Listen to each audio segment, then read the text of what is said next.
Dear colleagues, before we start, I would like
сигналу. Дякую. good day, everyone.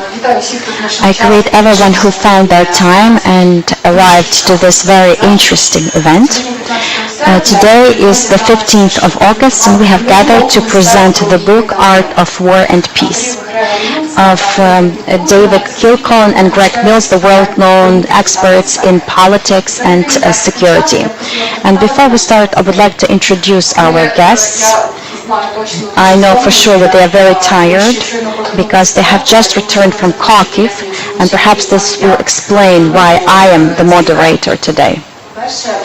So first of all, Mr. Greg Mills, the director of the Analytical Center, the Brenthurst Foundation, and then the senior fellow of the Analytical Center for United Service Institute, Juan-Carlos Pinzon, who is the ambassador and the former Minister of Defense of Colombia, twice ambassador of Colombia in the USA, Madam Karin von Hippel, the General Director of Royal United Services Institute, Alfonso Prat Gay, the ex-Minister of Finance of Argentina, and Ihor Solovei, head of the Center for Strategic Communications and Information Security at the Ministry of Culture and Informational Policy. My name is Natalia Kurdyukova. I'm the manager of Kharkiv Media Hub. Today we helped our delegation to take a tour. So I would like to also speak about that as well, about the impressions from this trip. But first of all, I would like to give floor to Mr. Ihor Solovei, not just as the organizer, one of the organizers of today's event, but also as a person who participates directly one of the most dangerous parts of this war, the information war. So, Mr. Ihor, the floor is yours. Good day, dear colleagues. Good day, dear friends, partners. I'm happy to greet all of you at the platform of Ukrinform at this event. That is the Center for Strategic Communication Information Security, organized in order to highlight as much as possible, as wide as possible, the events of this full-scale war. For us, it's a great honor to become the co-organizer of this event, since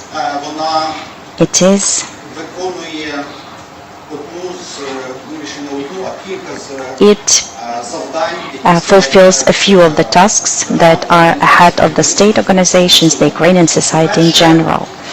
First of all, this book is written by foreigners, but dedicated to Ukraine. And it's known that all Ukrainians are taking efforts in order to communicate the truth about the war, but not always people want to hear us because they think that the party that is defending itself cannot always objectively highlight these events. I could argue with that, but still, it is the fact, and that's why it is so important that There are such experts who care. There are the intellectuals who are ready to speak about Ukraine, tell about Ukraine, and who cannot be engaged anyhow. Second of all, the authors of the book, they refer to the white population, white public, both the Western one and the global South audience. We know that Russia speculates, using these two worlds in order to deprive Ukraine of the support. And it is very important for us to find argumentation for each country of the world why support of Ukraine is important. And finally, one more important aspect, the authors view in the war of Russia against Ukraine not just another regional conflict, but the war that has and will have the global consequences. And these consequences, they will be even more dangerous if right now the maximum support is not provided to Ukraine. And we are hoping that this solid work, this solid book that is already published in English and will be translated into other languages, and that it will make a significant contribution increasing support of Ukraine all over the world. Thank you. Now I would like to pass the floor to the authors.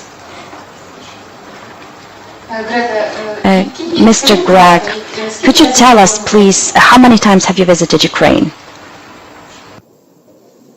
This is my 12th trip to Ukraine, 2 before 2022 and 10 since 2022. I see. So you have visited many towns, settlements, villages, and you have a good idea of what is happening now in Ukraine. During this tour, you have been collecting the information for the book. But while we were prepping for this trip and organized meetings for you, Kursk happened. So things are changing so fast. Do you think this book has been published too soon? That's a great question. Well, books are always published too soon because, of course, the world is in constant flux.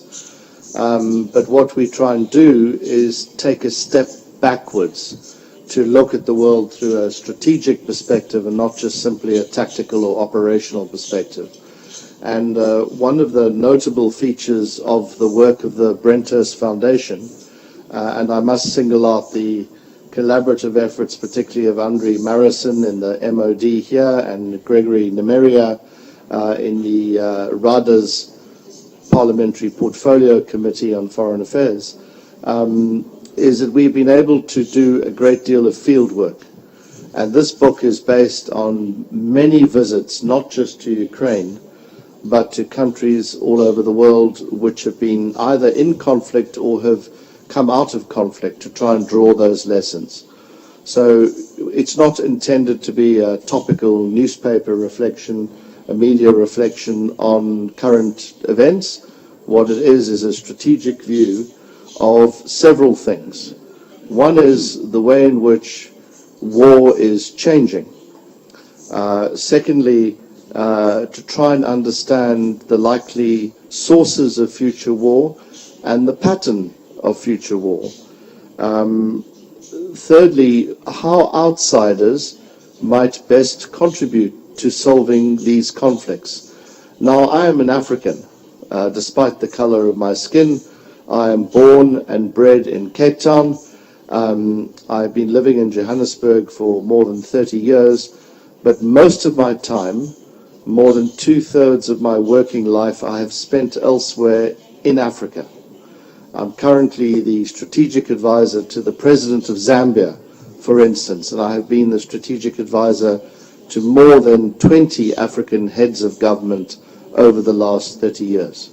So most of my time is spent in Africa, although a lot of it has been spent outside of Africa in drawing lessons, but also including roles in organizations such as ISAF in Afghanistan. And I was fortunate enough to have 4 assignments as the advisor to the commander in Afghanistan between 2006 and 2012, and I then did another stint in the presidential palace in 2021. I saw firsthand the costs of misreading a conflict, misreading the politics behind the conflict, missing the opportunities, and delivering the wrong sort of support from outside. And that these mistakes are repeated over and over again in different conflict settings is one of the reasons why we wrote this book. This book is written because of the difficulty of translating war into peace, hence the title, but also because of the difficulty in winning the peace. And it's, I think, a very good question as to why, and that's why we have members of my board here up on this podium to talk about why it is that we so often fail to win the peace, that the outside world misses the signs. I would say just topically on Kursk, if I may, use your moment as an intervention on that. I think it does change the narrative. I know this organization, Ihor, is devoted to producing narratives on the war. I have comments about your narrative in Africa, which we can discuss, which I think has been largely wide of the mark. It's improving, but it's been off the mark. I think that Kursk does provide an opportunity to change that narrative.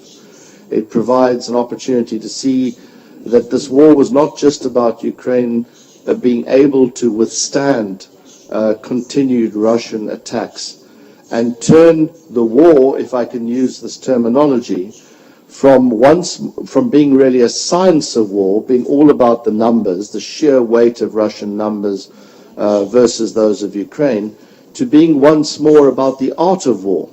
And there is an art to war, there is an art to diplomacy, and Kursk does provide, if handled correctly, an opportunity to build once more internal and external support for the Ukrainian cause. Can I just say, if I may, just one thing about Africa? Obviously, many African countries, at least at a governmental level, have been supporters of Ukraine in the United Nations and supportive of the Ukrainian position in the UN. That's not often understood. Most people look at my own country, South Africa, or one or two others, which have been abstainers in UN resolutions, to say that Africa doesn't support Ukraine. But let me make 2 points in this regard. Firstly, most African governments do support Ukraine, formally at the United Nations. And most African people who are polled routinely support Ukraine. For instance, we did polling in South Africa, surveys in South Africa, which show that 80% of South Africans support Ukraine. 80. Now, that our government does not reflect that reality is another issue.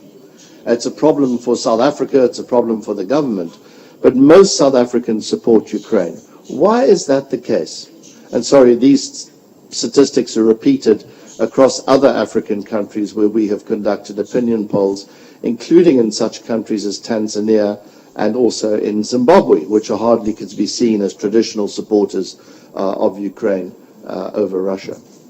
And the reason for this is that there's a very big difference between what governments want to do in Africa and what people feel in Africa.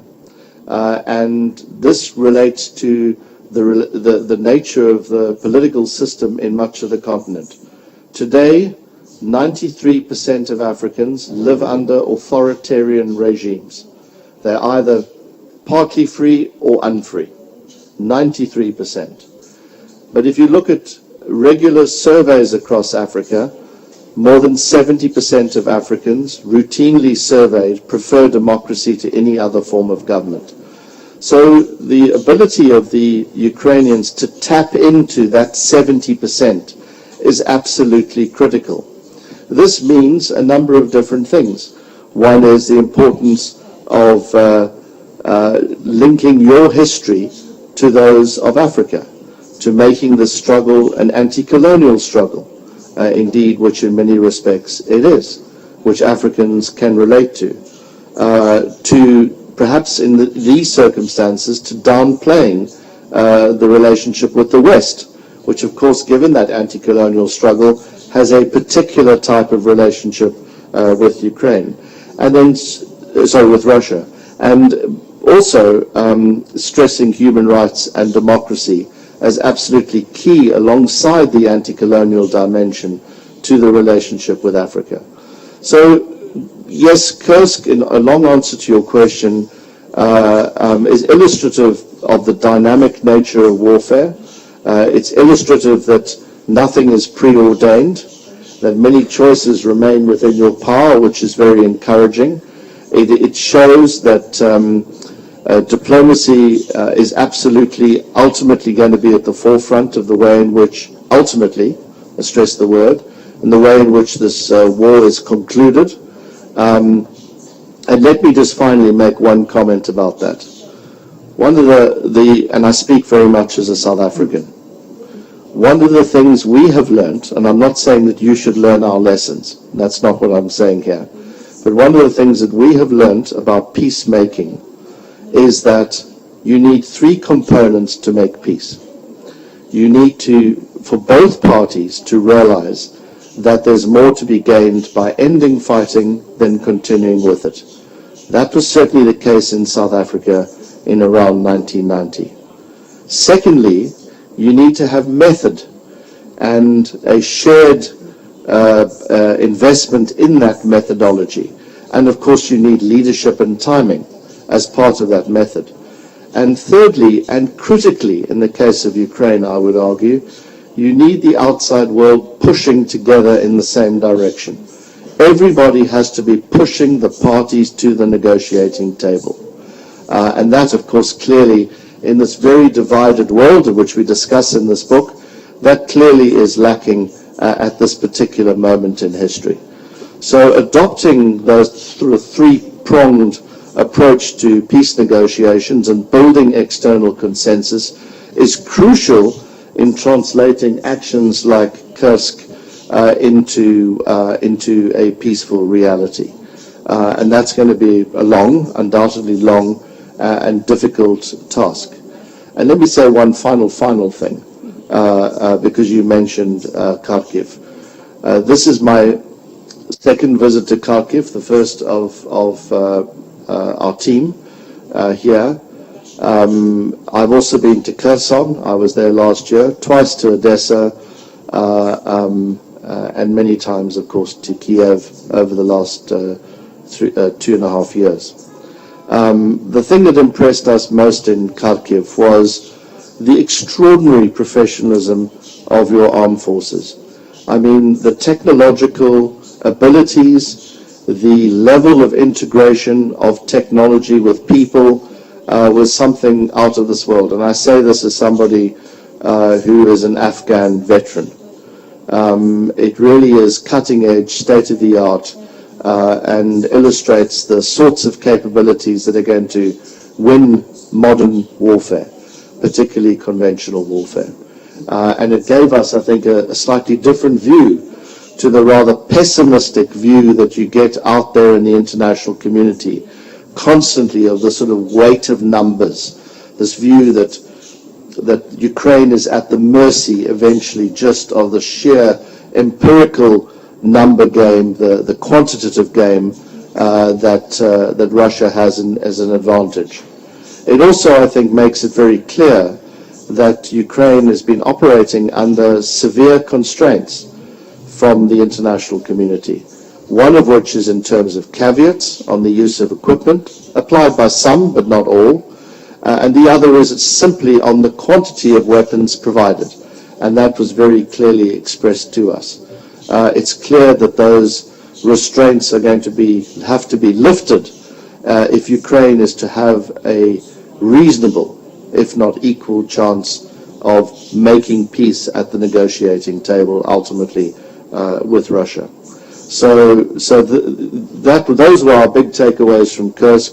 But again, I would stress the sheer professionalism of the people that we encountered and have continued to encounter on this trip. I mean, I would never have said when I came here in February 2022, not very good timing, I have to say, I would never have thought that this war would go on for 2.5 years. I think, like most people, I believed wrongly, thank goodness, as it turned out, that just the sheer force, the numbers of the Russian forces would overwhelm Ukrainian defenses, not least because you didn't know where the attack was ultimately going to come from. It all seems very logical with the benefit of hindsight. But I think that and subsequent events have reminded me of this burning sense of nationalism and identity that lies at the heart of Ukraine's struggle, just like it lay at the heart of many African struggles, and the need for justice, and the need for human rights, and the need to be recognized and to be safe and secure. We were just this morning at the Children's Hospital, whose, I can't pronounce the term, it begins with an O, and that was a reminder of the cost of unrestrained aggression, of the way in which Russia has prosecuted this war, and it's a reminder of what Ukraine is fighting for, and the world should join Ukraine in that struggle. And I hope that the book contributes to that shared awareness and shared investment in what Ukraine is fighting for.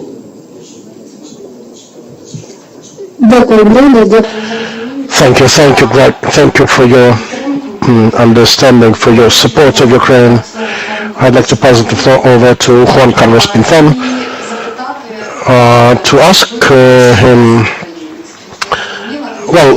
dear Carlos, it is my understanding this is your first time in Ukraine, also in Kharkiv. Greg said of each of his visits being a different event, changing his attitude towards us. What are your impressions? What are your impressions about our military, their preparation and training that you saw in Kharkiv? Well, good morning to all. Natalia, thank you so much for having us here. Let me start by expressing my deep admiration for the people of Ukraine. You deserve credit.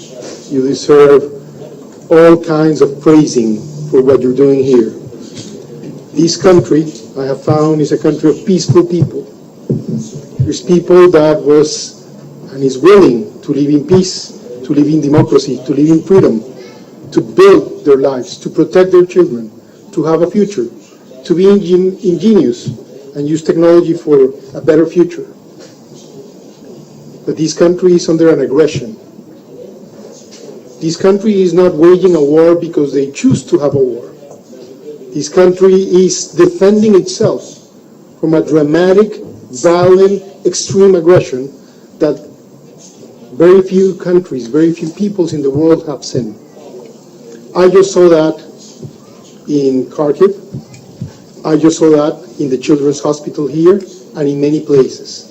It is simply unacceptable for whomever represents a certain level of values about peace, about love, about human beings. Anything that is happening in that regard is unacceptable. On the other side, I think that it's not only the people of Ukraine that deserves all this credit, but also its leaders on all levels. I've been able to meet governors, mayors. I've been able to see your president leading to the world. But also I've been able to talk to people that is here, each of them trying to do something for the effort of making your country secure to the future. That all requires and demands a lot of determination, because it's not easy. Every day you're seeing your own children falling. Every day you're seeing your own people dying. And still you have to pursue and move forward. So I want to make that recognition. Second, Natalia, if I may, I want to make a big recognition to Greg Mills and to his co-author, in this case, David Kilgulden. But Greg deserves a lot of credit. This gentleman to my side here is traveling around the world, trying to understand how to make the world a better place. I haven't met in my life a friend that has been more prolific writing books like every 3 months on development, on economic progress, but definitely on national security and the fact of peace through protection, through security, through providing societies the guarantees to perform well. This book has a lot of content that I believe is very important, and definitely Ukraine becomes a very important place because we're learning a lot here. War is changing. War is hybrid, as we know. Sadly, it's not just the military struggle in the front lines, but war is very much related to the events that happen through political facts. These days, to the use of technologies that were meant to be great for societies and democracy, as social media, but sadly social media has been weaponized, and weaponized in a way that is manipulating the understanding of aggression in a different way, actually in favor of those that are performing crimes. That is very important to understand. Wars are not anymore local. This world is more interconnected than ever. So when I even see the things that are happening in my region, what is happening in Venezuela is not far away from what is happening in Ukraine. In Venezuela, there is a dictator that wants to hold power at any cost, despite that its own people just call him out. But he wants to stay. Why? Because he has the support of those autocratic regimes that want to impose into societies certain views and certain ways. So whatever is happening in Venezuela, it matters to what is happening in Ukraine both ways. I think that is very important. Also, the fact of technology. We just saw in Kharkiv, as much as I can tell, an amazing innovation. Regular citizens becoming soldiers, people in arms, using their brains, their knowledge, what they think they can do with that, and by doing so, protecting their own land, protecting their own people, and making pay the aggressors. I think that's very important. My final message is related to the book as well, Natalia. I proudly want to recognize today the soldiers and policemen of Colombia, which I had the privilege to lead for many years. They were real warriors.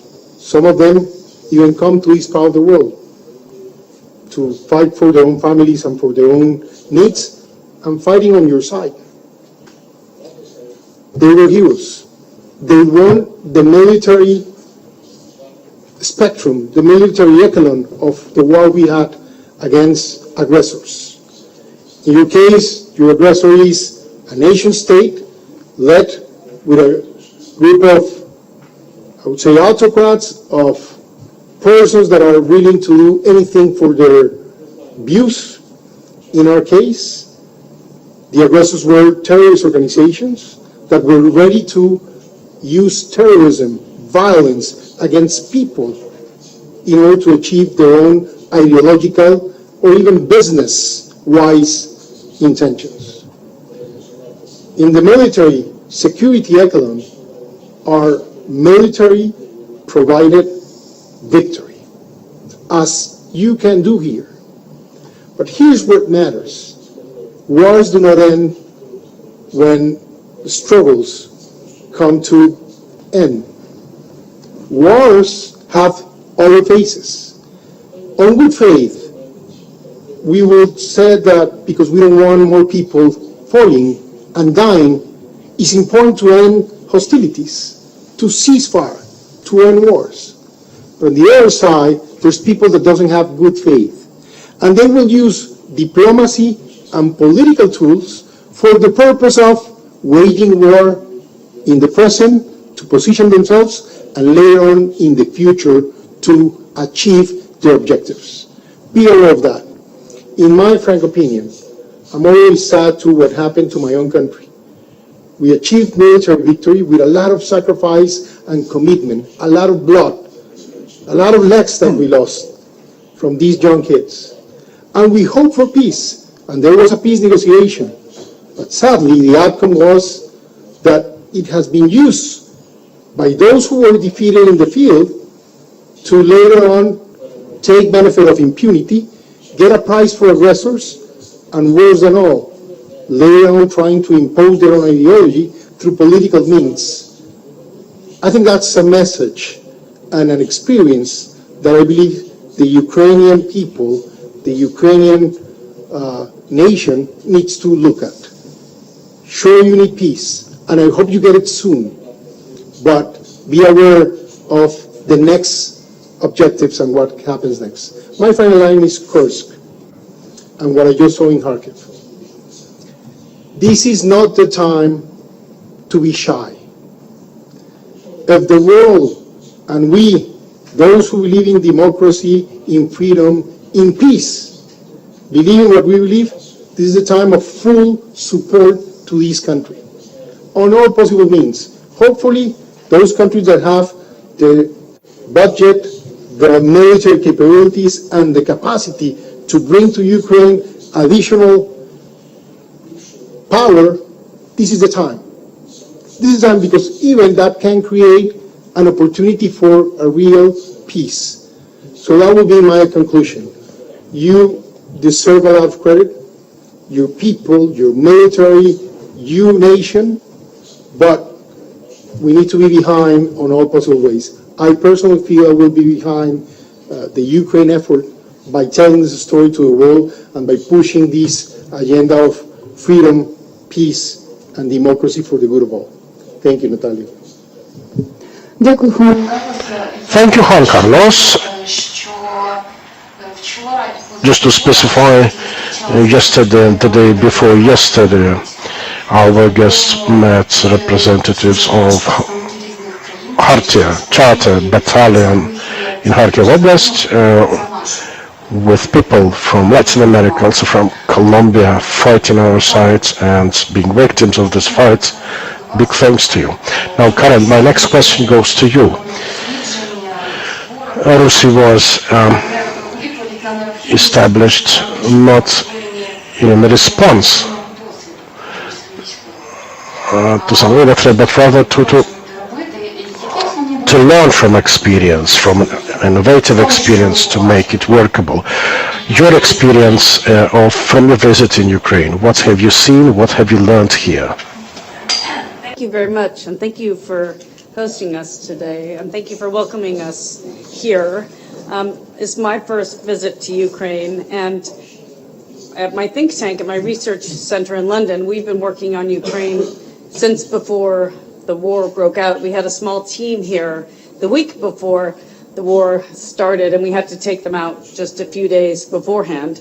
Subsequently, my colleagues have been back and forth many times. We have Oksana here in the room, who is working on a program with us on financial integrity after the war.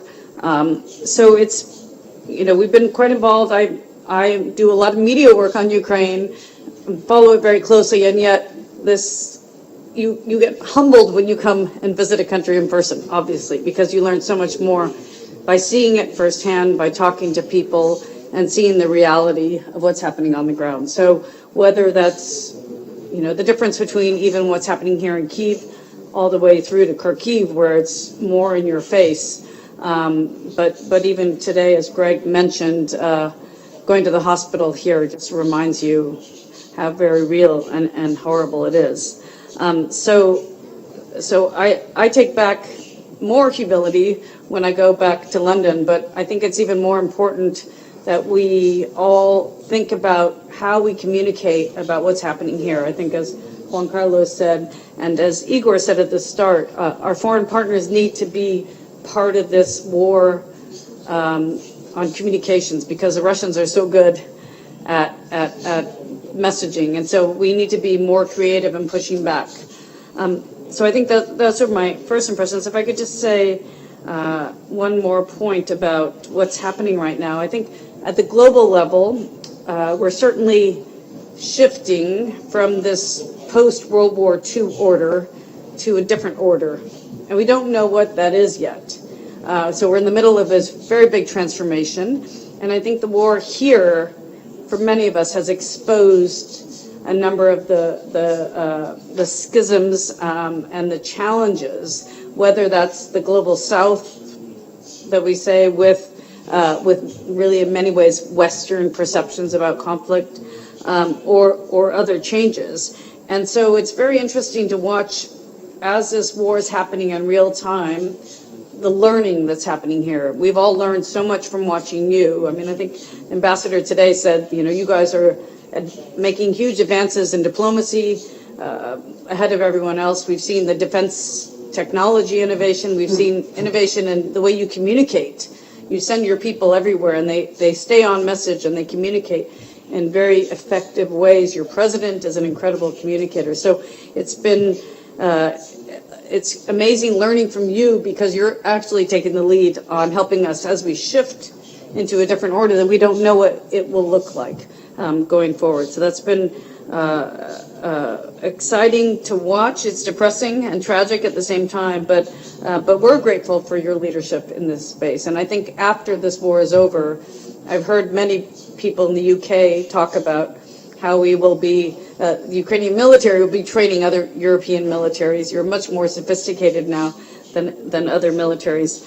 We'll be learning from you about innovations in technology and in so many other areas. And so I think as you think about what you want your country to become after the war, it's important to think about also all of our partnerships together as together we have to try to define this new order, because otherwise we will be shaped by others' perspective and others' views on that.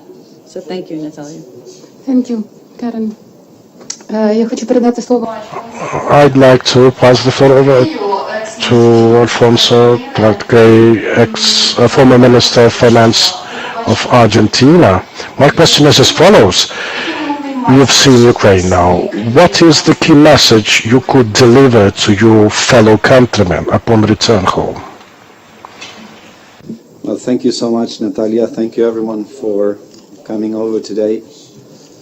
I'm glad that my colleagues have already said it all, because after going to the Children's Hospital, I feel like I'm out of words. I'm so impressed with your people, so impressed with the humility of the director of that hospital. But also so happy to be here with you, holding hands, and with a mission to deliver your message when I'm back home, not just in Argentina, but in the region and in the world. I must admit, my wife had a few good points when she said it's not such a good idea for you to go to Ukraine right now. But I'm glad I'm here, as I said before. Before I came from afar, my view was Putin deserves defeat. I stand by that thought, but there's a stronger thought than that, and stronger feeling is that Ukraine deserves victory. And I think we're all here by your side. I'm so proud to be part of this book launch. I've known Greg for 20 years now, so that's probably like 50 books ago. And I finally made it to a book launch by Greg, so I'm very proud for that. I'm very proud of being part of the Brenthurst Foundation. You're making history, there's no question about that. Lots of colossal challenges lie ahead. It's not just military and it's not just securing victory, but the one chapter that this book, probably in a second edition, should have is how you move from war economics into peace economics. Because even if you get peace right, if you don't get the economics right, it might go back to haunt you again. And unfortunately, you haven't been too lucky with the neighbors you've got around. You've got Russia around. Russia will stick around for a long time. So unless your economy is strong enough, the threats will stay with you again and again. As you've learned, when you gain independence in 1991, there were a couple of banking crises later on. The hryvnia was under, a lot of pressure. So true peace and true independence is not secure until you've got your own, economic autonomy. So I know it's too early to think about that, but for those who've got some spare time and are thinking about the next stage, we should definitely be thinking about the economics of reconstruction in Ukraine going forward. How we turn, the war machine into a production machine for the Ukrainian people. What needs to be done about the debt that you're now contracting with the West? What are the intricacies of the local financial system and how that, intertwines with one thing people looking at Ukraine from afar keep pointing their fingers to, which is the experience or the history of corruption and how you deal with corruption, both at a political but also at a financial level. And we've seen this again and again elsewhere, you're kind of in a deceit type of point right now because the economy is, oddly enough, doing quite well. I mean, you look at the numbers. I come from Argentina. I wish I was Ukrainian, Your inflation rate in 1 year is what we get in 1 month. Your currency is quite solid, quite strong. You've got more international reserves than what we got. And actually the economy is growing. But we know this is not the end game, don't we? So it would be very good for, your brains that are coming back from afar, and we've met quite a few of young Ukrainians who want to come back after studying or working abroad, to put your brains at work and what's going to happen after you secure peace. Institutional strength, independence of the central bank, a clear strategy as to how you replace your old trade partners and you move more closer to the West. What it means for Ukraine to be part of the European Union, what it means to be part of NATO, of course, but what it means to be part of the European Union. Do you need to have a different boss, or do you need to keep your autonomy? These are the challenges that I think, once the war is over, but even way before then, Ukrainian minds should be starting to think about.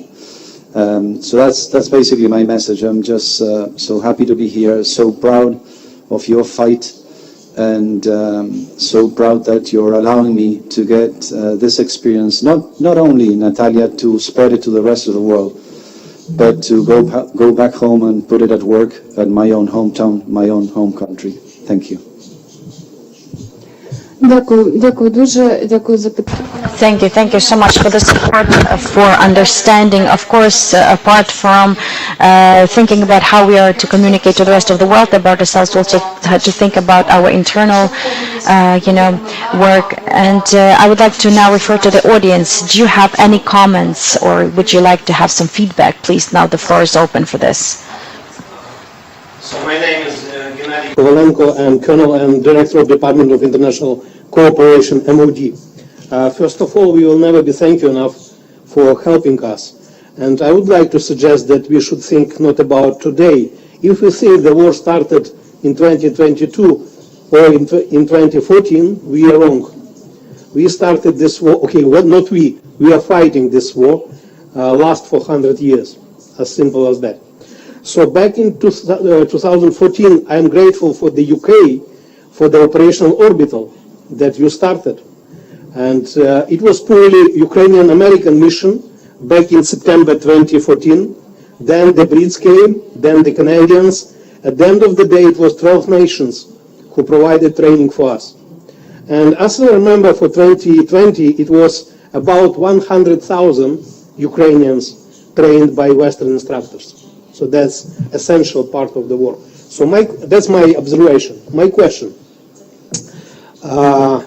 Greg, you have excellent experience living in the country who was, let's say, left by the empire. And UK was once in the history the greatest empire in the world. There are suggestions that Russia is suffering from the communist past. No, they are suffering from the imperial past. So if you can provide suggestion for the Russians how to leave this status of empire peacefully and without any conflict, what could be your suggestions to the Russians? Thank you.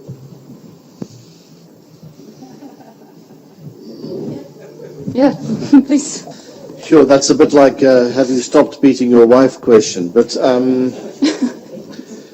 when did you stop beating your wife question?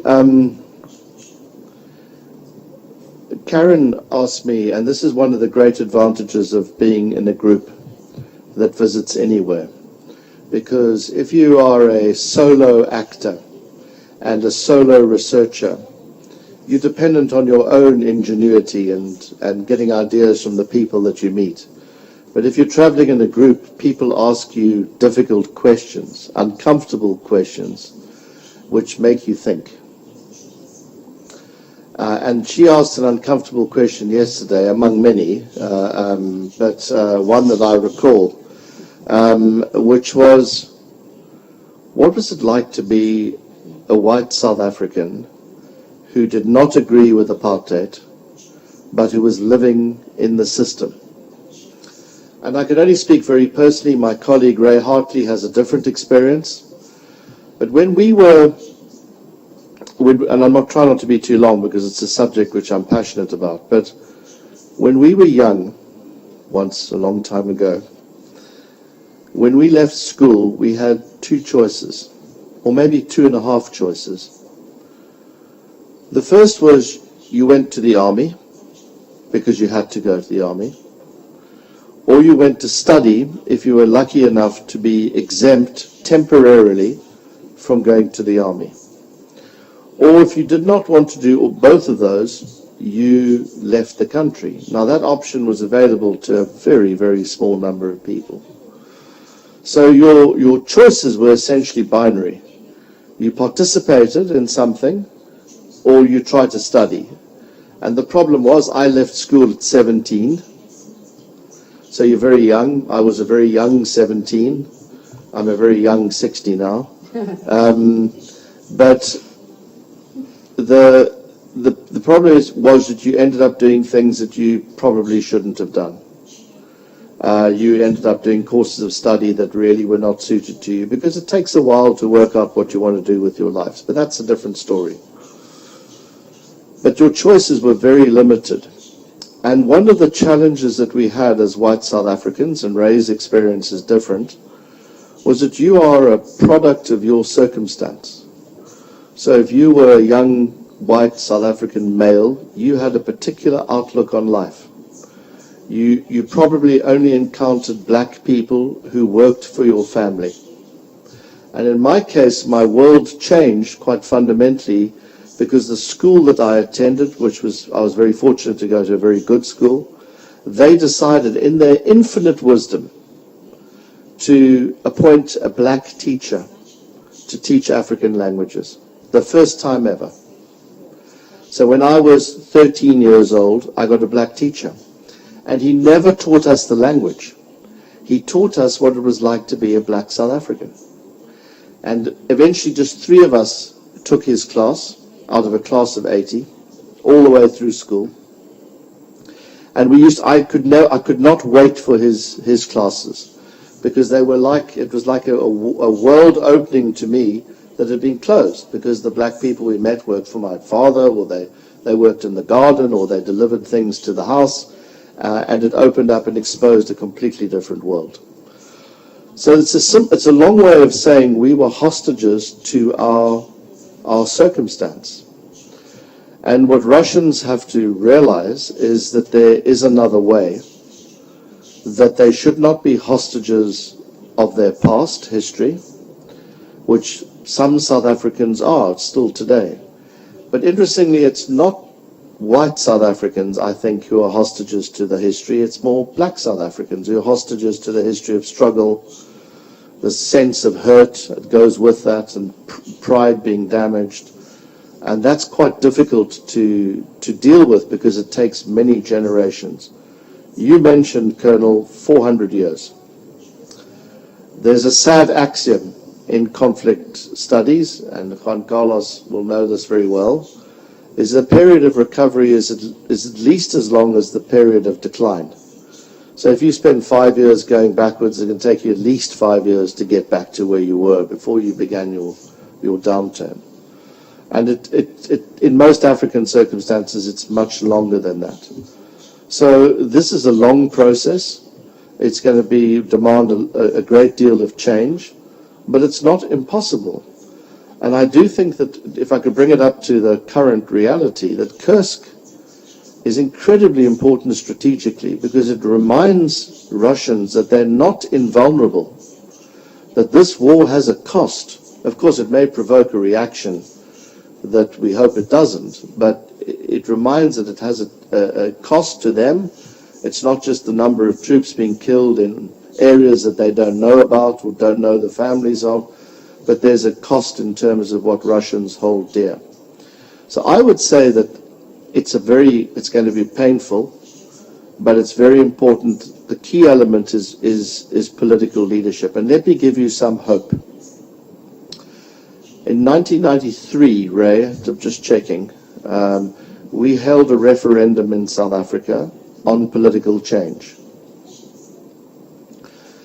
And it was a referendum held only among white South Africans. Very controversial, because the ANC did not want it to take place. But de Klerk, the other side of the negotiating team, wanted the referendum to occur because he wanted the mandate. He also wanted to push his right wing into oblivion politically. And nearly 70% of white South Africans voted for political change. Now, the ANC didn't like that because the ANC wanted a victory. They wanted to seize the political power from white South Africans, but in fact, white South Africans were very willing to give it up. And I think it reminds us that actually underneath all of the narrative and the rhetoric, there's a core of society that actually wants to do the right thing.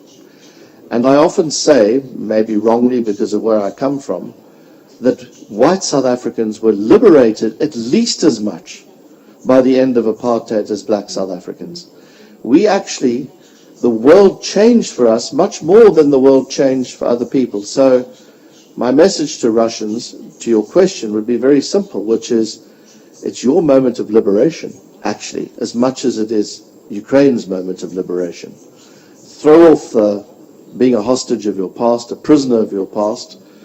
There's a different way to do things.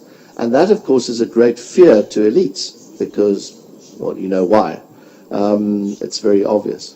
But as a white South African, once we had a sense of where we could go, that this journey was not so dangerous that it was going to end in some apocalyptic scenario as we had been told for many years. Once we realized that the other side was actually extremely reasonable given the circumstances, they didn't want everything which we'd been told that they wanted. There was middle ground, and actually most people inhabit that middle ground. So I think our experience gives you hope, but it also gives Russia hope that the solution is not Putin or catastrophe, but the solution would be Putin and catastrophe, and there must be a different way. Дякую дуже. Thank you so much. Madam Karin would like to add? I just want to add one point. What we've seen so far in Kursk is Ukrainians providing shelter and support to civilians in Russia. And the more you do that, the more you show you're different, the better the message is. I think you all can hear my accent. It's an American accent. You saw what happened in the Iraq War when we saw some very bad apples in the U.S. military, and that changes everybody's perception. So the best message you can be sending to the Russians is, we're not here to hurt civilians, we're here to help civilians as well, which so far is the case. Дякую, пане Геннадію, дуже. Thank you. Thank you, Mr. Hennady, for your question. Did you get your answer? Yes, thank you. Next hand. Ihor Solovei from International Renaissance Foundation, which is the Open Society Foundation in Ukraine. We've engaged in, especially since 2022, in communications, supporting society. And thank you very much for your coming here, of course, and for your presentation, for your very interesting book, which we, of course, need to read, and for thought-provoking presentation. Just several questions to Greg, first of all. You mentioned that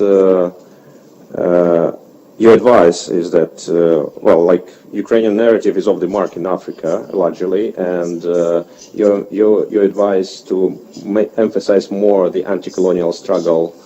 And actually, this was immediate kind of natural attempt since 2022, when Ukrainians went to Africa and started communicating with Africans, to say basically like, look, this is anti-colonial struggle, Russian Empire versus once its Ukrainian colony back. Actually, there was quite a lot of pushback, what we've seen, from Africans. And basically the takeaway was rather that you better not do this for Ukrainians, for us, because it is difficult. First of all, it's difficult to explain. We need to explain the whole history of Ukraine-Russian relations, like 400 years of all these kind of things.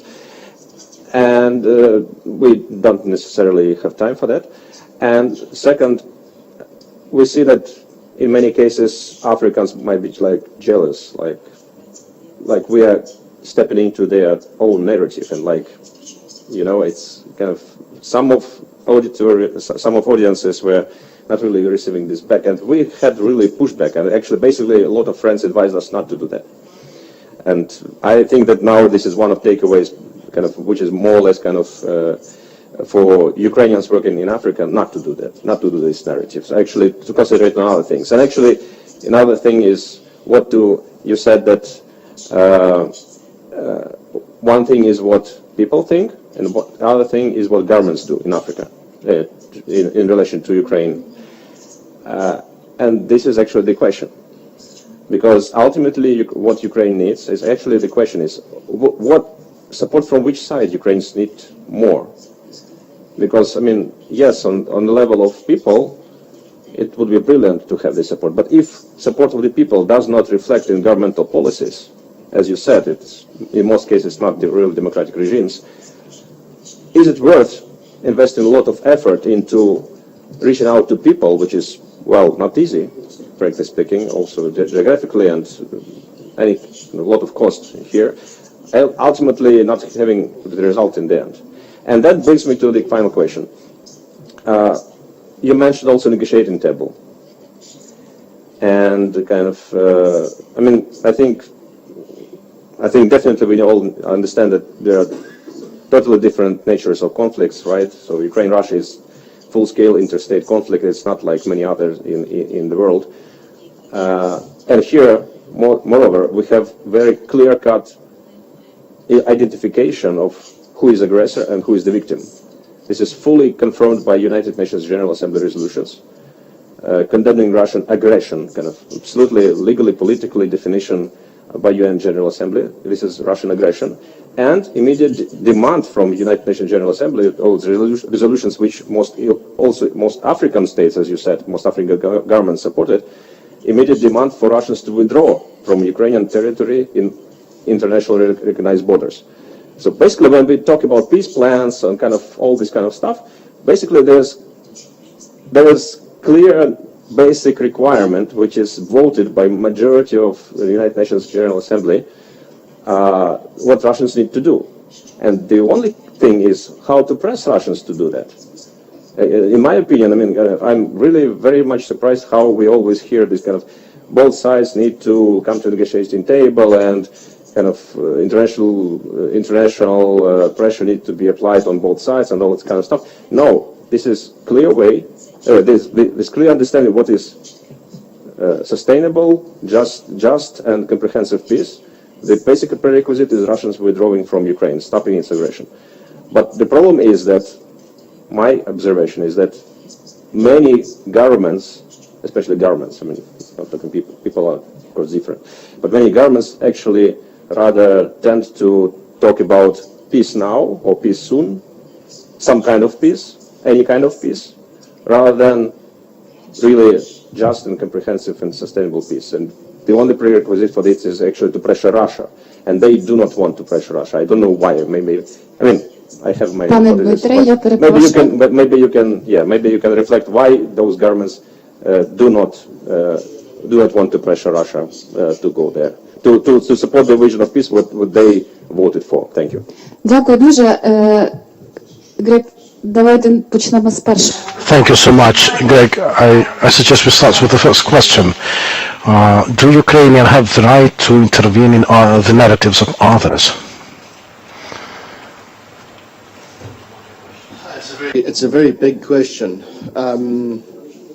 I mean, I guess if I could go down to your one line, which was you got pushback to your anti-colonial alignment argument.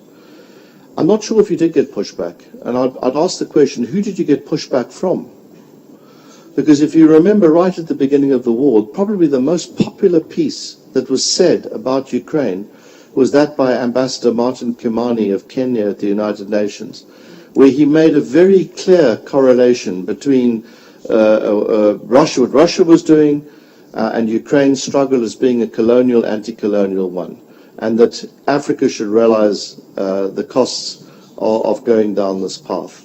And it was a plea as much not just to the world, but also particularly to Africa. So I'm not sure that you get pushback quite from the sources of sort of a representative body of African civil society. If you look at the opinion polls that we have done, I mean, governments hate them because it kind of goes against their narrative, their preferred narrative, which is, why do they do this? I think they hedge their bets. They don't want to get involved in someone else's mess. They're extremely scared of Russia, extremely concerned that Russians could operate in their territory. There's past histories, and there's money to be made. Come on, let's be honest about it. There's cash under the table, over the table.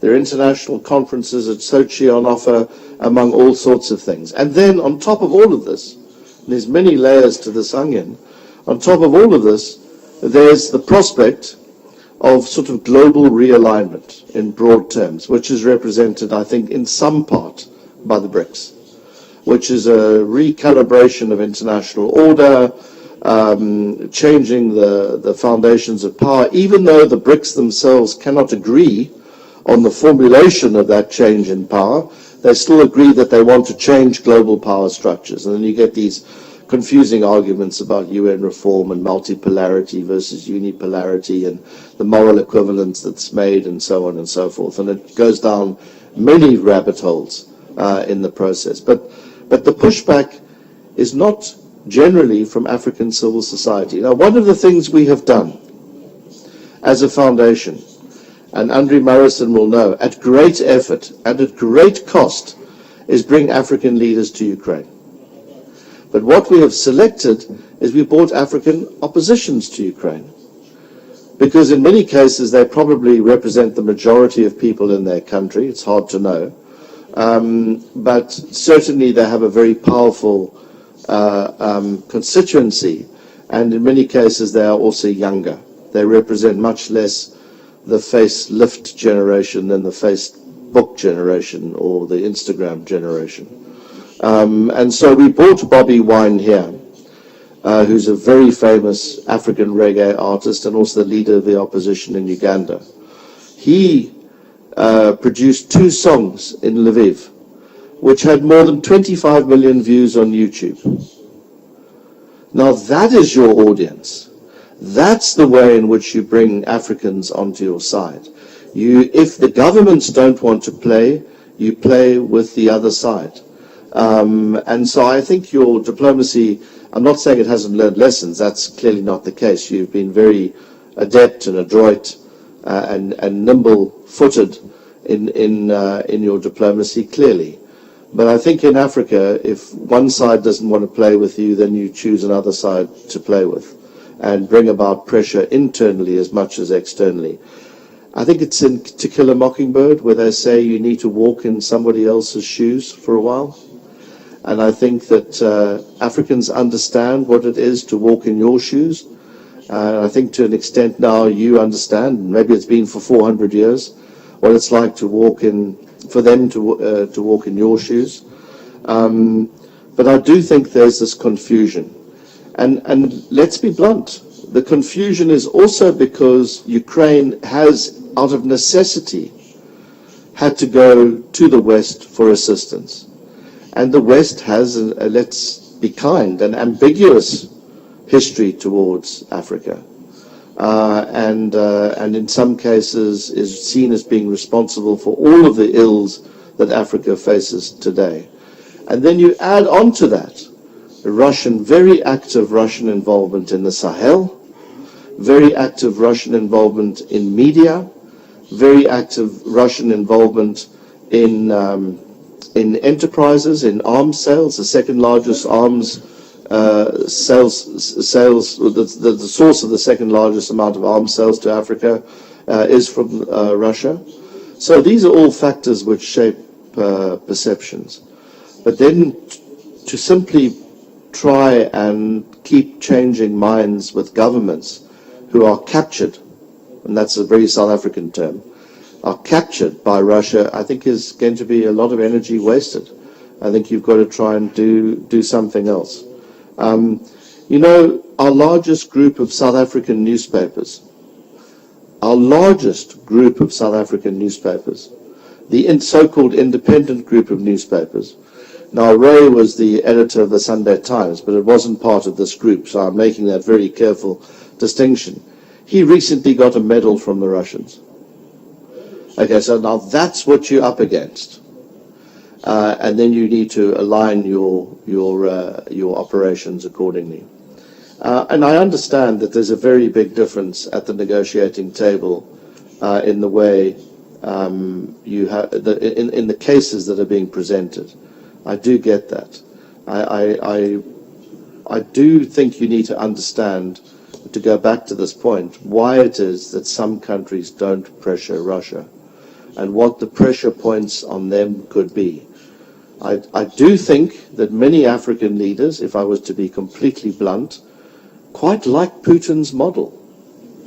Make a lot of money and stay in power and have a democratic pretense, a democratic facade. And I do think that that needs to be pointed out from time to time, not thrown in their face continuously, but pointed out from time to time. And the pressure in those countries, to go back to my earlier point, needs to come from within. So what I'm saying is I don't think your list of options is by any means exhausted. There's plenty of other things that you can do. Thank you, Greg. Thank you for being really very open and calling things with their proper name. Another question, Alexei, please. I'm an investigative writer now working for the government, Ukrainian government. The question is for Greg and Karin, I suppose. Have you investigated into the logistics and the sources of Russian cannon fodder, Wagner's and Prigozhin's cannon fodder in Africa, particularly in logistics and sources? And if you could elaborate on that a little bit. Thank you. Well, we're just starting a big study on that, so it's Ми тільки нещодавно розпочали. experienced researcher leading that, but you probably know a lot more about that. Well, of course, Prigozhin and Wagner are changing all the time. But, and I have some theories on how this is going to work out. The history of external involvement in Africa is that Africa generally changes the interveners more than the interveners change Africa. And it's a factor that I think most colonial powers will recognize, and some more than others. Think Belgium, for example. In fact, France would probably also fall well into that category. And I suspect that what Wagner is doing, or the Africa Corps, or as it's variously known across Africa, is its heavy-handed methods appeal to a very small number of people in those countries, Mali, Niger, Burkina. And we hosted, as part of this book, seminars across the Sahel. And very interesting to see the sentiments that were expressed at these seminars, a very strong brand of anti-French sentiment across much of the Sahel, which Wagner has tapped into as well. So a combination of colonial history, a combination of over-engagement by France in the post-colonial environment, and then these weak military-based regimes and the shortcuts that Wagner offer, plus the prospects of making money for all parties. This is a recipe for, at best, short-term stability. But the long-term cost of this to these African countries is going to be dramatic. It's just simply going to worsen the already fragile circumstances in which they find themselves. And of course, they're making money. There's an estimated $2.5 billion of outflows of gold, which are helping to finance the Russian war effort. But I don't think it's going to be that long before there's an internal reaction to the Russian methodology in these places. And they're going to run into all sorts of difficulty, compounded by the fact that many of these circumstances are extremely unstable and extremely costly. And it's very interesting to see how the CAR, the Central African Republic, is already drifting back to the French fold in spite of Wagner's long-term involvement, or maybe because of Wagner's long-term involvement. So we deal with this in part in the book. Obviously, it's quite a lot of this information is changing again all the time. But my general strategic takeaway is that they're not going to be in Africa for a very long period of time, and they're going to do more damage to the Russian cause over the medium term. Дякую за питання. Будь ласка, є ще одна відповідь. Hello, my name is historian, journalist, analyst at Actor Media. I do research Russian propaganda, and actually Ukraine and South Africa have a lot in common. Both countries gave up nukes at the beginning of the 1990s, and actually those revolutionary movements against apartheid, they were trained in Crimea. And about this colonial narrative, one continues that actually right now in the West we see this try of revisiting post-colonial past, and we see the various riots in the UK caused by Russian disinformation. And how do you see the ways of elimination of Russian cognitive influence in the West? And my second question will be about sanctions, and the sanction regime against apartheid was also imperfect as current towards Russia. What do you think about making sanctions more towards the regional leaders, just to say the MKIP guys, you can get your own autonomy and get off Putin. Thank you. So I'll answer the second question, if I may. I'll ask Karin and my colleagues to Alfonso probably to look at the first. But on sanctions, the South African experience is the white government was able to largely work its way around sanctions for a considerable period of time. In the early 1960s, there was a voluntary UN arms embargo. By the mid-1970s, in 1977, there was a mandatory UN arms embargo. There was internal insurrection, and there was obviously a change in regional circumstances. So three big things happened. And a lot of money was poured into trying to offset those sanctions, the development of a domestic arms industry, obviously all sorts of sanctions busting efforts and so on. But probably the biggest event that happened in terms of the beginning of the end of apartheid were two things. One was the increasing military pressure inside and outside South Africa throughout the 1980s. But more importantly, in 1985, Chase Manhattan Bank did not roll over a loan to the South African government, and that caused a tremendous collapse in the value of the rand, an ongoing slide from which we're still engaged in today. We're continue to slide to, into relative valuelessness. That combined with something that was very important to white South Africans, which was the ability to play sport. I know it sounds bizarre, but we really wanted to play sport. We wanted to be normal international citizens. We wanted to beat the world at rugby because we regarded ourselves as the best in the world. I mean, this was much more on the emotive level, but was no less powerful than the financial sanctions. Fast forward to the end of the 1980s, and then you had this window of opportunity with the end of the Cold War. Peace in Namibia, which became the prototype for peace in South Africa. And it was the moment, and this was de Klerk's great strategic genius. He saw the opportunity and he grabbed it with both hands. In spite of all the opposition in his party, in spite of his own political upbringing, which is a very conservative political upbringing, he read the writing on the wall. The country was going bankrupt. He didn't want to be the man that presided over that collapse. The Soviet Union was collapsing.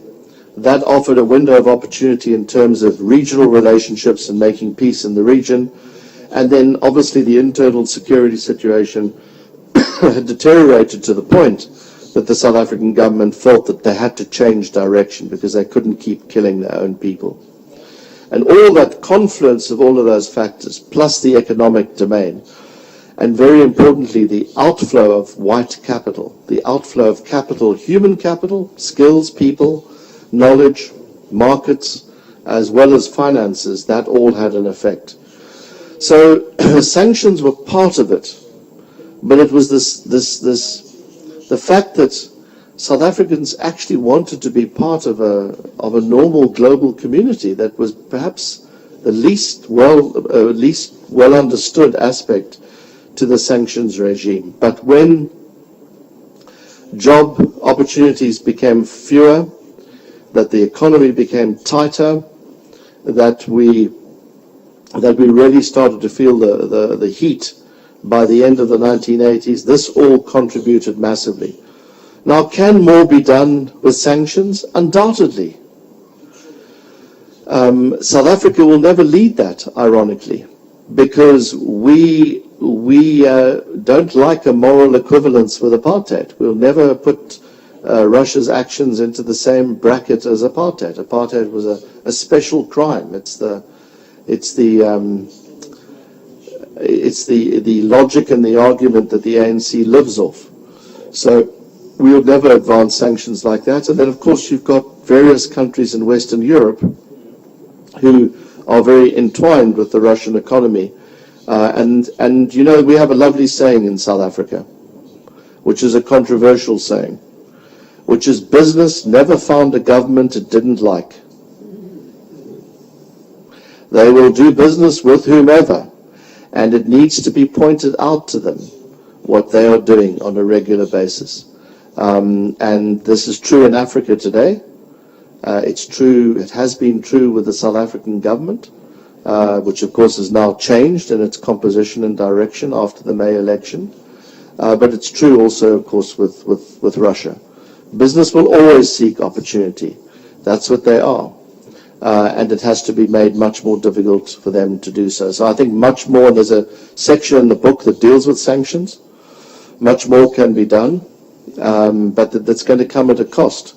And it's convincing Western taxpayers that they're willing to pay that cost both ways, both in terms of indirectly funding Ukraine and its military effort, but also absorbing the costs of not engaging with Russia. And no government wants to have to explain both those things simultaneously, but that's the job of those politicians. These things come with a cost. So let me end on the sanction stuff there. Alfonso, you want?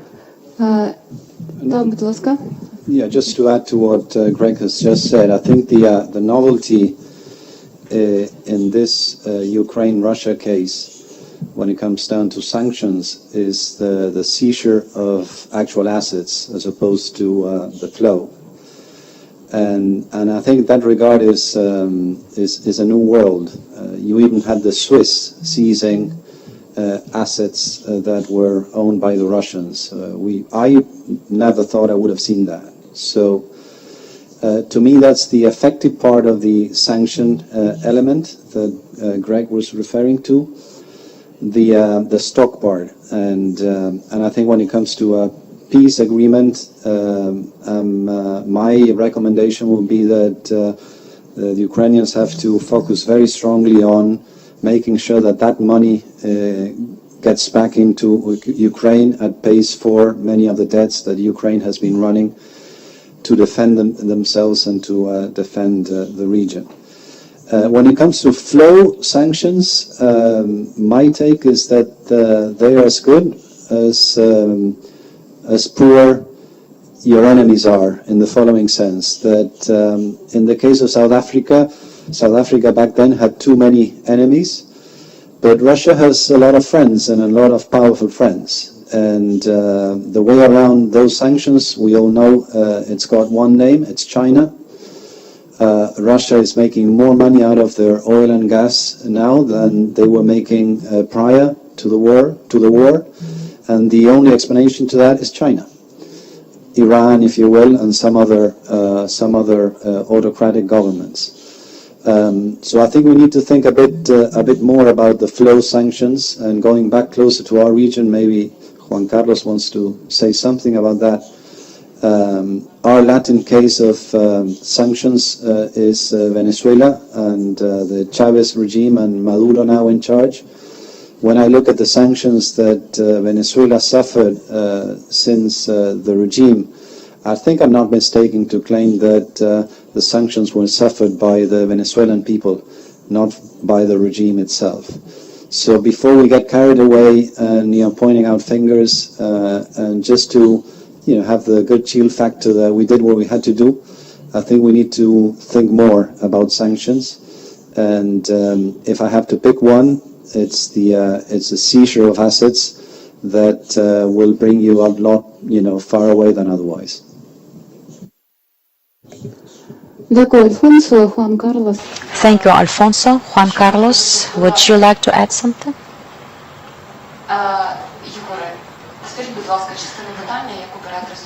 Would you like to repeat the part of the question that you referred to, Juan-Carlos?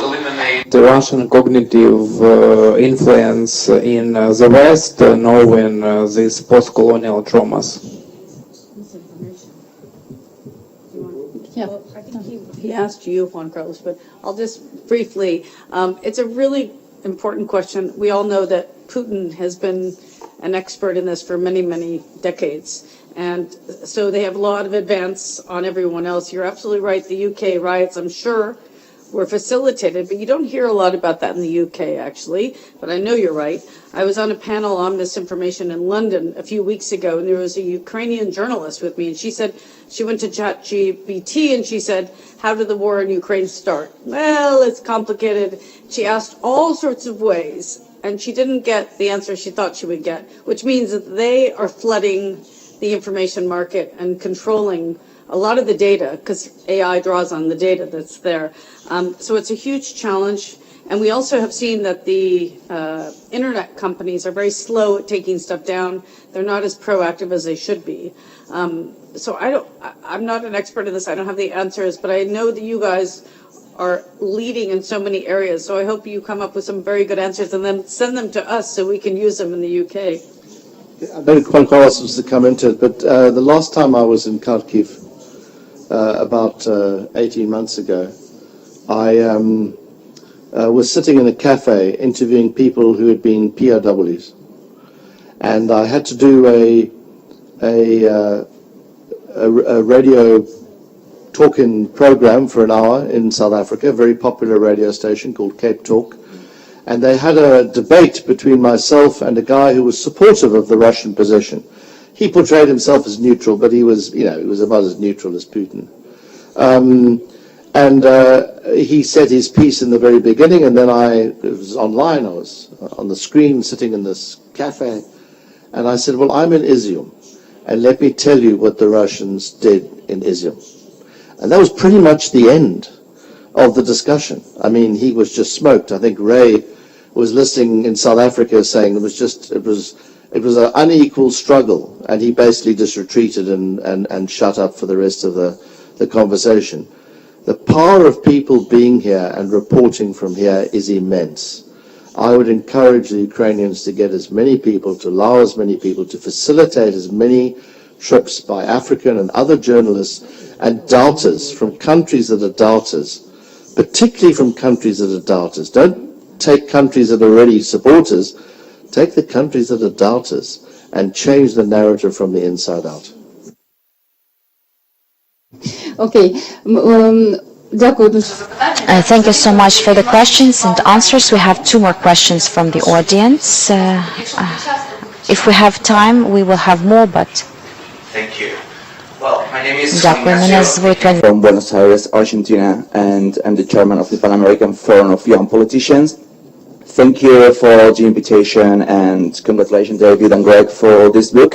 And of course, I have to say that it's a huge pleasure to meet you here, Alfonso. We, my colleague and I, Magdalena, we were invited to come here to participate of the International Youth Day event that was organized by the Office of the President, Zelensky. And we have already started to increase our political network here in Ukraine and help Ukraine to communicate what is going on here. Our main goal is try to create a bridge between Ukraine and Latin America. In a world of walls, it is crucial to start building bridges. I was wondering, and it's an open question for the entire panel, what do you think about the main near future goals of the Ukraine regarding to the foreign affairs policies? During the last years, you have been focused on the European Union for more than clear and obvious reasons.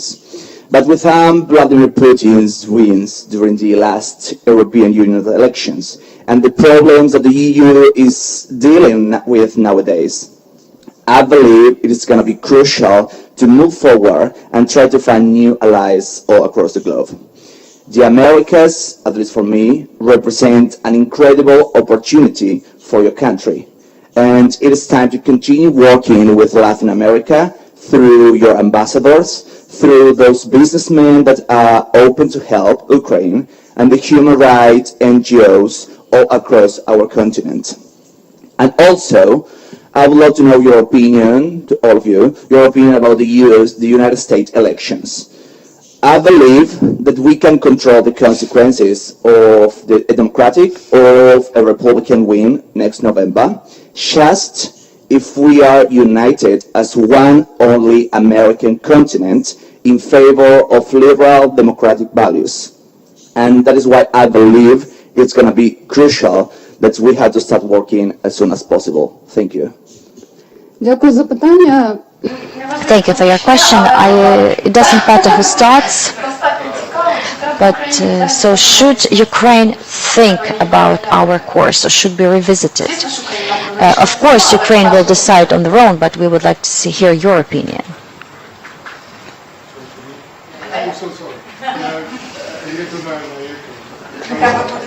Okay, you will be then first. Good to see people here from our region. Good they're here.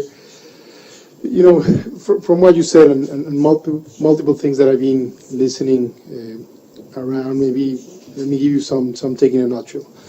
First, I will insist that there are times for big discussions and there are times to be very pragmatic and specific. As we speak, we got to be more pragmatic than ever. It's time to support the capabilities of Ukraine, and no hesitation. Let's not lose time about it, because they have a momentum, and it's very important to maximize that. That even could help to reduce the amount of lives and to really lost or bring some level of potential peace at some point. Second, I think that the diplomacy that needs to be performed here of course, requires multiple levels and priorities. But one thing that I see very clear is they need security assurances to the future. And that discussion on NATO, European Union, of course, needs to be the focus of the Ukrainian effort, in my opinion. And when I say that, I'm even thinking on long-term peace, as peace is sustainable and strong in this part of the world for the struggle that is going on. That will be my second point. The third level is the world, and that's Africa, that's Latin America, and that's, where else this story needs to be told. And I believe that from the experience I have had, and maybe whomever comes to Ukraine these days gets, is the story that needs to be told. This is at some point, of course, we have been discussing today on the new realities of world order, on the intentions of certain people to play the theory of global south, but more with the perspective of really creating a new set of power, rather than really speaking on humans, liberty, freedom, life quality, reduction of poverty, opportunity, democracy. Those are the things that we should be speaking, not on global powers' intentions and, how they weaponize this conversation on, what power is all about. Or how the West has been so bad. Well, maybe so, but what about people? What about real people? And that's the kind of conversation I really believe, especially for leaders that are trying to represent communities these days. We got to speak on the good future of our people, not on the good future of powers and elites. That's something that I believe is important. And I think Ukraine, when you come here and you see what is going on here, when you see the terrible events that have happened here, that's a story that needs to go to the world as soon and as fast as possible. You need to bring more people here, and you need to go to what we have today as tools.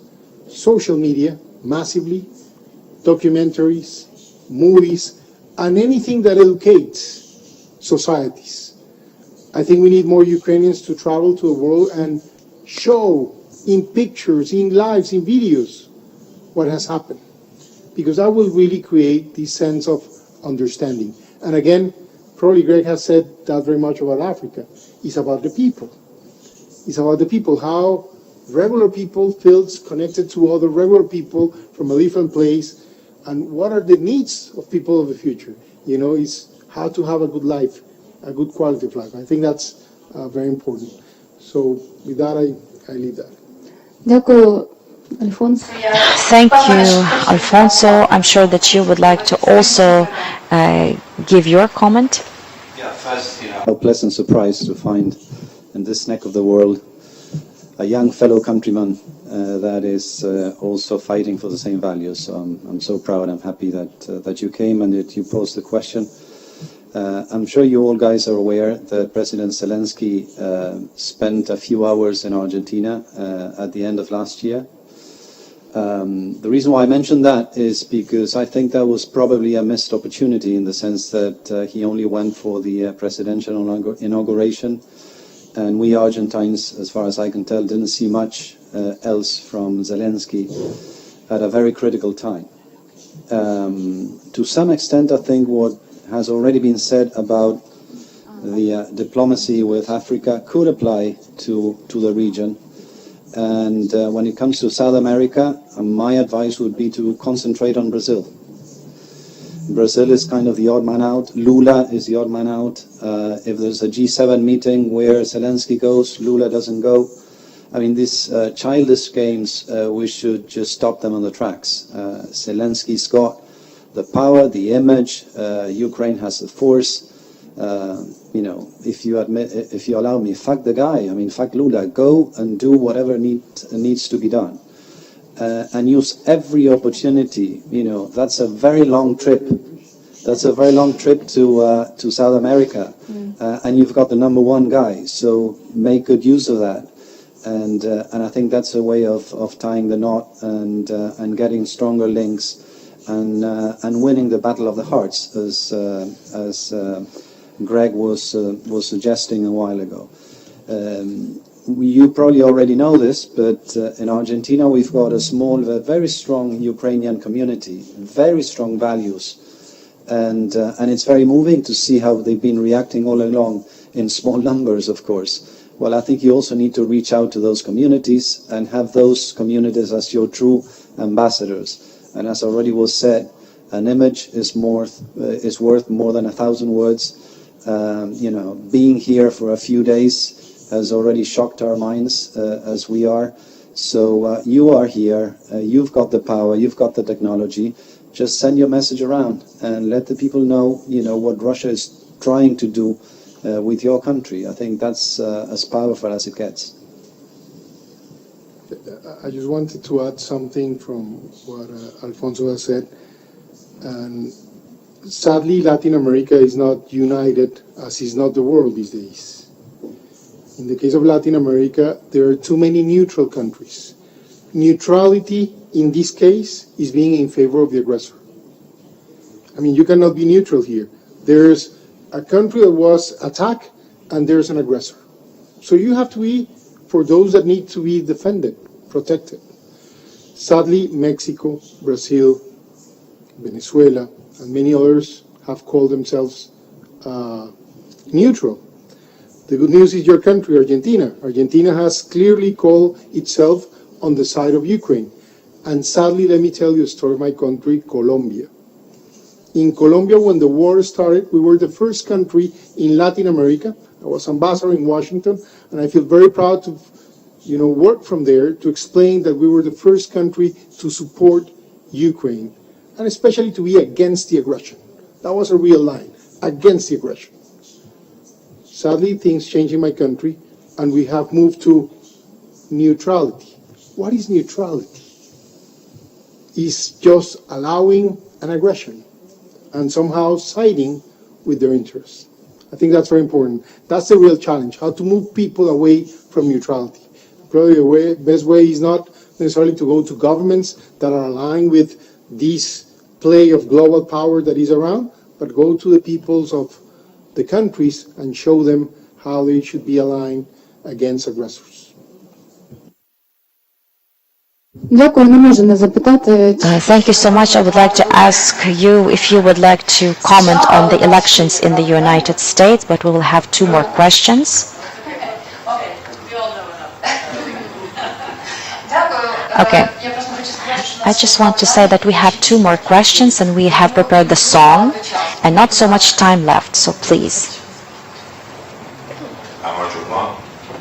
Ladies and gentlemen, I'm David Kasarava from Georgia. I'm a leader of anti-occupation movement Strength in Unity, and I'm fighting against creeping occupation of my country, and also I am participant of European operation in 2022. So first of all, let me express my gratitude for your interesting and important presentation, and I would like to express my respect to Ukrainian people and Ukrainian nation for its unbelievable bravery and courage in this world. We Ukrainians and Georgians, we know, I think, in the best what is the Russia. What kind of evil is it? Why I underlined and said about my participation in European operations? Because I wanted to underline my understanding and my experience, not from the stories what I have seen in TVs or etc. So I really know what Russia is. And I have my own experiences, Georgian, in a war with Russia, because my country is fighting for its independence during many centuries, and especially we had a war in the close past, in the modern past. I mean, from 19th we had 3 wars with Russia. Nowadays, Georgia's 20% is occupied by this country, and we know very well that Russia will not stop. Now, today, I would like to be short in my question because I don't want to waste your time. So we know that, and this is our belief, in fact, that Russia could be stopped only when it will be defeated. Today in the world, there is a very popular statement that there is no other way to sit and to start negotiations. So what is your opinion? How Russia could be stopped, and when we should start these negotiations? Because this is my opinion, because I'm definitely sure if we start negotiations today, we will lose this war, and this war will not be stopped. Russia gets just very good time out for the further preparations, and this war then will knock on the door of the whole Europe. Thank you. Just one line, and I think it's in the book, Greg. I think I saw it, which is that old famous line from Clausewitz that, you know, war is a continuation of politics. What I have learned on my own case is that sadly, sometimes politics and diplomacy is a continuation of war by other means. And that's, to me, is a real revelation on how we need to address these things. Of course, the need of ending hostilities, the need of ending the killing, the violence, especially for those that shouldn't be there. It's very important. But that need cannot be in desperation in a way that all these sacrifice simply get lost. And then the other part, out of good faith, use it for the purpose of achieving their own long-term objectives. So the art of peace, you know, is something that you get into this book is extremely important and needs to be thoughtful, not only for the end of hostilities, for the consequences and the meaning of all the effort. Can I just add to that, if I may, congratulations and thank you for what you're doing as a Georgian here in Ukraine. But I do think that Ukraine represents, yes, the culmination of 400 years of continuous history and a series of ongoing attacks against Ukrainian independence and sovereignty. But it also represents more topically the failure of deterrence, the collapse of deterrence in the Western world, and the misreading of signals. And I think we have to ask ourselves why we continue to misread the obvious signals. Because if you go back to the Munich Security Conference of 2007, when Putin made it very clear about the way in which he saw the world, then Georgia, then the events in Chechnya, which were ongoing, then 2014, then Syria, then 2022. It shouldn't have been a surprise. The surprise was that it was a surprise. And it's an indication of how deterrence has been eroded to the point that he felt that he could get away with it. And in part this is about manipulation of narrative. In part this is about weakness. I do not believe, personally, having been there at the time, that the invasion in 2022 would have happened if the Americans had not left Afghanistan in the way that they did. I think that was a major encouragement for Putin. I know the American government likes to portray this differently. Of course they do. They're in government, and they were responsible at the time. But it was a major signal that commitment was flaky at best. And I could only see that as being an encouragement to Putin. But the big question is, how do you prevent such a misreading of signals in the future, and how do you re-establish deterrence? And deterrence is going to be re-established in part by the terms of peace, but those terms of peace have to include long-term security guarantees. The sorts of economic guarantees that Alfonso has mentioned, but clearly also the sorts of military guarantees that we have already talked about in terms of NATO and so on. And there are also guarantees in terms of military preparedness. But perhaps the most important signal of deterrence is what the international community is willing to accept as the outcome to this conflict. Because deterrence would be fatally undermined if they simply accepted the status quo as the terms for peace. Because you're then posing big questions about future aggression and the benefits of future aggression, and you're simply postponing the almost inevitable day of reckoning. Sometimes people say that 2024 is 1938, that this is the moment at which we either go the Munich route and try and appease but end up inevitably in war. Maybe that's already happened. We've already appeased sufficiently, or appeased so much that in fact we've done too much appeasement. But perhaps really Georgia, or maybe Munich was Munich. Munich was Munich, and that we should have read those signals then, and we've had a much longer period of gestation. I would also pose another big challenge for Ukraine, and that is, this is a world of very limited attention spans. It's a sort of dopamine-fueled world where people like news churn. The big danger of this could be seen in the war in Gaza, which completely overshadowed the coverage of Ukraine, and I think you've recovered now, and Kursk has helped that process of reimagining Ukraine.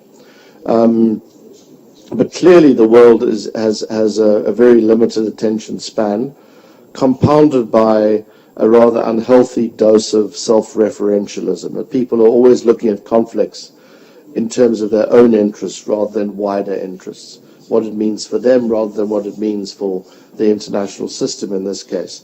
And so one has to craft a narrative within those constraints. And that is, again, something that the book looks at. But I think this has been, what I'm saying is this has been a long time coming. And one has to go back to some of the fundamentals about re-establishing deterrence, starting with the nature of peace.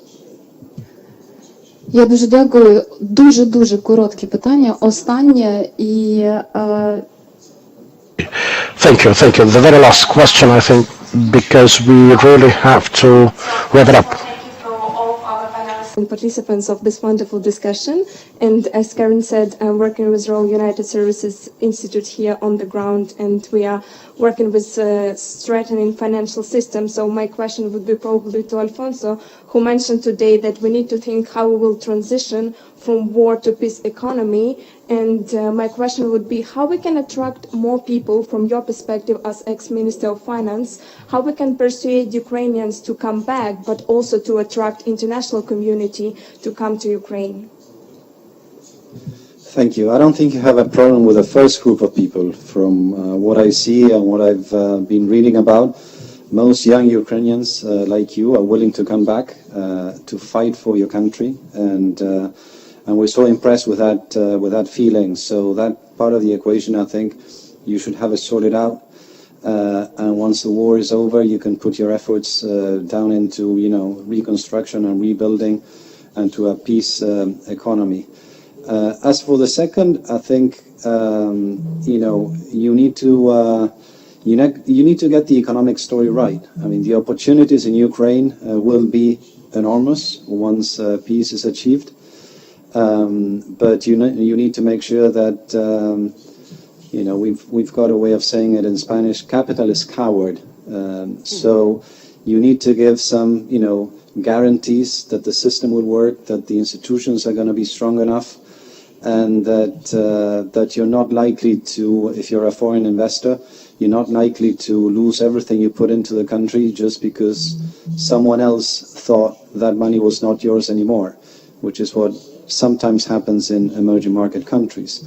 And this is where, siding with the European Union can give you a lot of leeway, because unlike countries in the end of the world, like probably South Africa and us in South America, you're too close to European Union countries, and that is a stamp of approval that could lead you a long way, and that you should take into account when you do the economic and political calculation of joining the European Union. It's a lot easier, as we've seen it in countries in Eastern Europe. It's been a lot easier for Poland, Hungary, the Czech Republic to get out of their Soviet economies than it's been for many other Latin countries that had some sufferings in the 80s, just because we lacked a good friend or a good referent next door that we could rely on. So I think it's about credibility, and also goes back to your first point. Foreigners looking into our country will first look into what the locals do. And if they see the locals committing themselves, not just with the money, but with their selves and with the body and minds, that's half of the story won.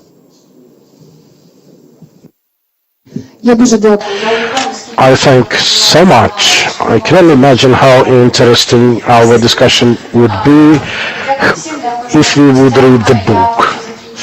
I thank all of our panelists, guests, and I'd like to wrap it up with Carlos' remark. He includes in the book, the peace starts with victory in important wars. So I wish everyone victory. I wish every one of us prevails. Please convey those important messages you understood about Ukraine in your countries. It's very important for us to be heard there. And one very nice phrase from a good painter after the Chernobyl MKIP disaster. He said, we ultimately have to understand we live in the same room. It won't be possible for us to close the door and lock us out, out of all the world problems. I'd like to particularly thank David for everything Georgians have been doing in Ukraine, for their aid, assistance, their fight with us, together with us. I very much hope that together we will be able to prevail. And now we have a nice finishing touch to our event.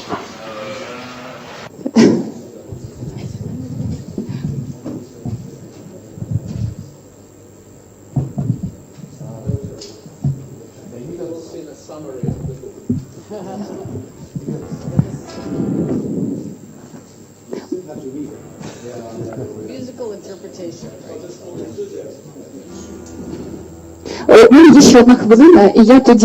Well, with 1 minute to go, I'd like to react to one more Carlos' phrase on neutrality.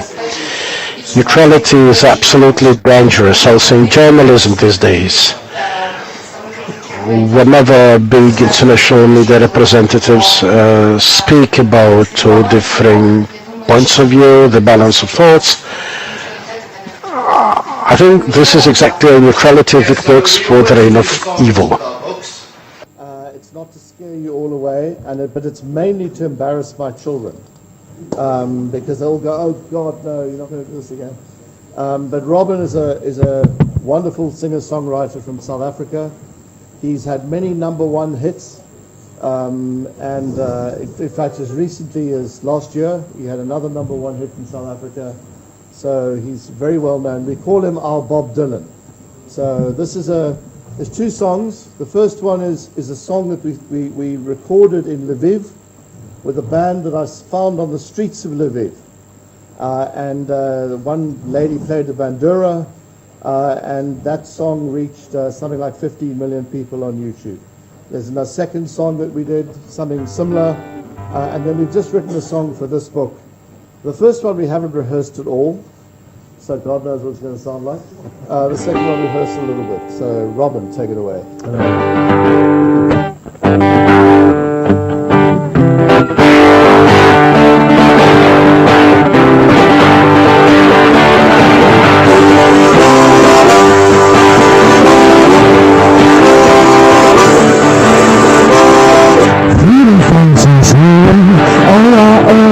Searching for answer,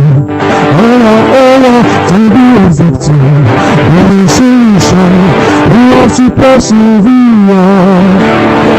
We're not alone, we are together, standing firm for each other. I know we'll find a way in Africa, in the Colombia, in Colombia.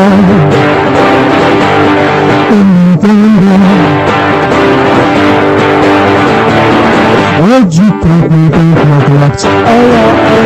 What is trying to neglect? Would you like to try the solution to my lives? We're not alone, we are together, standing firm for each other. We never find a way in Africa, in the Colombia,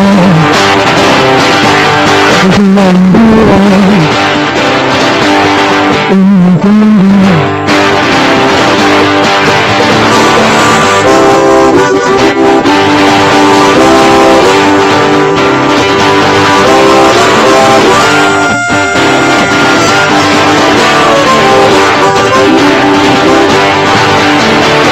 Global inclusion, better together. Don't be a victim, be a solution. Respect for one another. We're not alone, we are together, standing firm for each other. And they will find our way in Africa, in the Colombia. In Colombia, in Uganda, what a time, please. We're not alone, we are together, standing firm for each other. I know we'll find out in Africa, in Uganda, in Colombia. In Denver.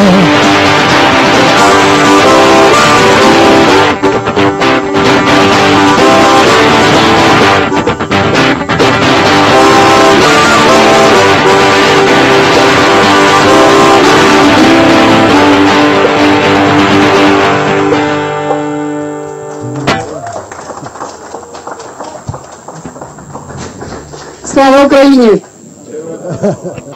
Glory to Ukraine. Don't panic. That's about. It's called "There Has to Be a Better Way," and this is a song for peace.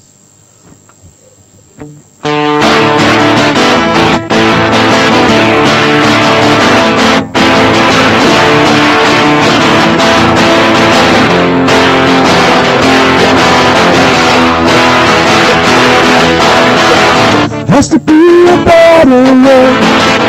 There's never far away. Has to be a better way. Leaders, not people, must pay. Imposing the morning sun, selling words and rambling gun, flashing lies and broken lies, tilling the foreign fields. While Trump is overall, the politicians are make for a call.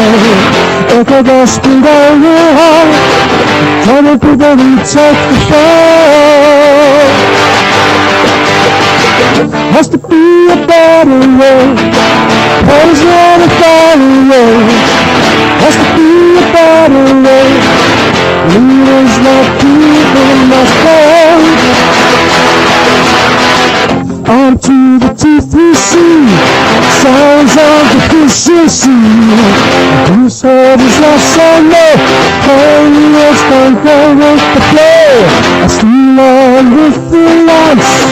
Every fool's a chance. A cheater country that is just fine. Conflict test only one more time. Oh, has to be a better way. War is never far away. Has to be a better way. Leaders, not people, must pay. 1, 2, 3, and 4. We don't want for war. 5, 6, 7, 8. Put an end to it. 1, 2, 3, and 4. We don't want for war. 5, 6, 7, 8. Put an end to it.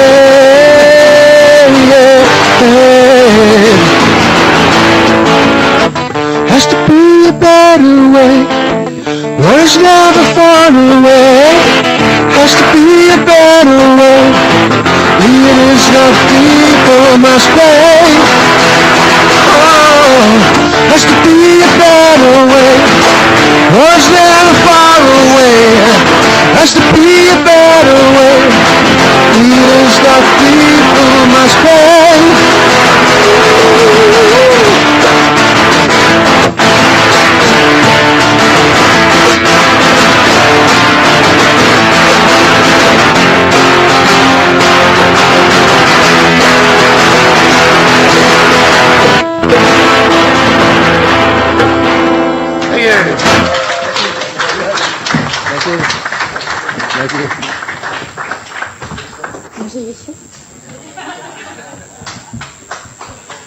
Well, thank you very much, everybody.